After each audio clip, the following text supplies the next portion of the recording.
तो chainsaw man rays arc मैंने final देख ली और भाई साहब मजा आ गया। सबसे पहले कॉन्टेक्स्ट दे देता हूँ। मैंने चेनसो मैन एनिमे के सीजन 1 के सिर्फ 4 ही एपिसोड देखे थे, बाकी का मैंने मांगा में कवर कर लिया था। मैं इतना पेशेंस नहीं था कि मैं एनिमे देखूँ, तो मैंने मांगा चैप्टर्स पढ़ लिए थे।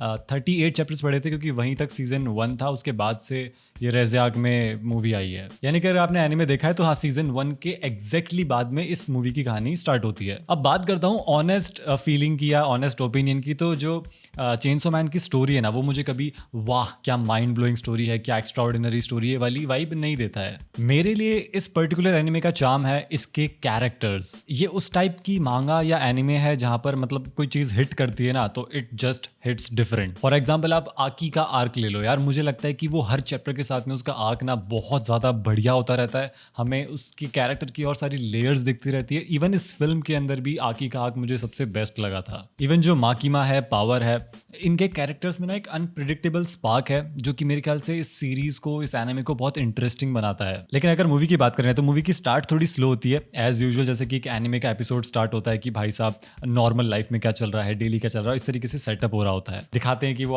आज डेंजी क्या मस्ती करने वाला है। और मुझे ये चिल्ड बिगिनिंग एक्चुअली में अच्छी लगी। हो सकता है कि आप लोगों को ये स्लो पेज लगे, लेकिन मेरे लिए वो वर्क कर रही थी क्योंकि मुझे नहीं पसंद कि आप डायरेक्टली एक्शन में घुस जाओ, खास करके इस तरीके की स्टोरी में जहां पर आपको इमोशनल कनेक्ट बहुत ज्यादा चाहिए। यहाँ पर इस तरीके से सेटअप किया गया कि आप डेंजी के मूड को, आसपास के कैरेक्टर्स के मूड को, डेंजी की रिलेशनशिप को अच्छे से समझ लेते हो और फिर होती है असली कहानी स्टार्ट। बात करें अगर फिल्म के पॉजिटिव्स की, तो सबसे पहली चीज है इसका एनिमेशन।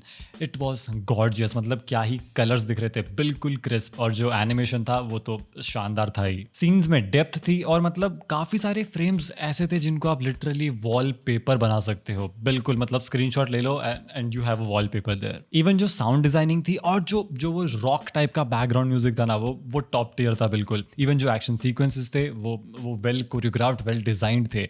और जो शार्क वाले जिसमें शार्क वाला कैरेक्टर जिसका नाम बीम है, मुझे वो बड़ा पसंद आया। बंदा कॉमेडी भी ऐड कर रहा था और बंदा एक्शन भी बढ़िया कर रहा था। मतलब वो शार्क वाले कैरेक्टर के आते ही ना, मतलब ऐसा लग रहा था कि फिल्म के अंदर एनर्जी डबल हो चुकी है, पता नहीं कैसे। अब जिस चीज ने मुझे सबसे ज्यादा सरप्राइज किया वो थी इस फिल्म की लव स्टोरी। स्पॉइलर के बिना बोलूं तो ये एक टॉक्सिक रोमांस स्टोरी थी जो कि सेंस बनाती है। आपको स्टोरी देखकर सुनकर लगेगा कि ओके ये चेनसो मैन की स्टाइल है भाई, इस यूनिवर्स में ऐसा ही होता है। मतलब कि इमोशनल भी है लेकिन डेंजरस भी है। और जो लास्ट के 30 मिनट्स थे उसमें ये जो एक्शन था, ये जो लव स्टोरी थी ना, ये बिल्कुल पीक पकड़ लेती है। और जब मूवी खत्म होती है तो हाँ, एक साइलेंस होता है आपके मन के अंदर, और थिएटर में भी होता है क्योंकि यहाँ तो लोग नहीं आए थे। पर हाँ, मुझे इस फिल्म की एंडिंग बढ़िया लगी क्योंकि ऐसा लगता है कि एक फुल सर्कल स्टोरी आती है। मांगा चल रही है अभी भी, लेकिन ये फिल्म एक कंप्लीटली सेपरेट स्टोरी भी लगती है। इसका अपना एक आर्क है, इसमें आपको एक मैसेज भी मिलेगा, इसमें आपको कुछ सीखने को भी मिलेगा। थिएटर एक्सपीरियंस की बात करूँ तो थैंक गॉड इन लोगों ने घास नहीं काटी। मतलब ऐसा नहीं था कि बस फिल्म बनानी है तो बना दी, नहीं। यहाँ पर एलिवेशन मूवमेंट्स थे, यहाँ पर बढ़िया एक्शन था।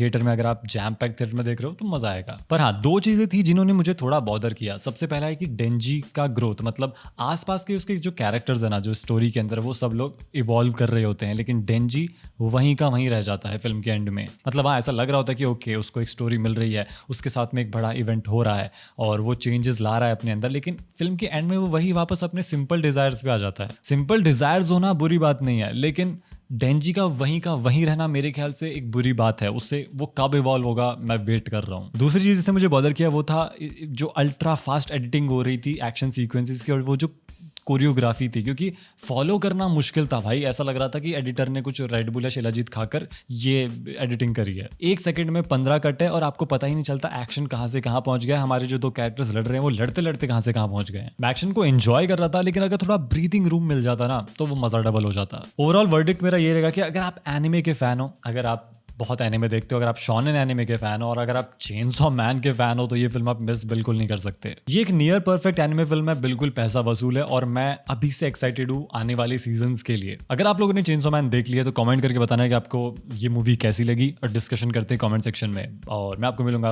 अगली वीडियो में।